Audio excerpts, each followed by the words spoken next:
আপনি কি জীবনে সফল হতে চান? মহাজ্ঞানী আচার্য চাণক্য এমন 3টি গোপন মন্ত্রের কথা বলেছেন, যা মেনে চললে আপনাকে কেউ আটকাতে পারবে না। 1. আপনার পরিকল্পনা গোপন রাখুন।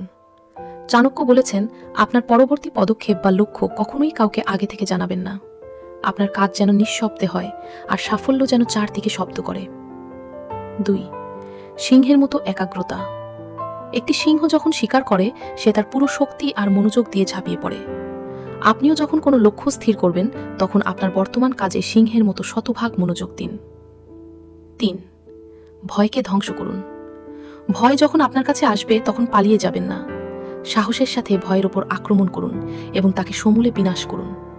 মনে রাখবেন, ভয়কে প্রশ্রয় দেওয়া মানেই পরাজয় নিশ্চিত করা। সাফল্য কারো দয়া নয়, এটি আপনার কঠোর পরিশ্রমের ফল। নিজেকে সফলভাবে রূপান্তর করতে আজই আমাদের সাথে যুক্ত হন। ধন্যবাদ।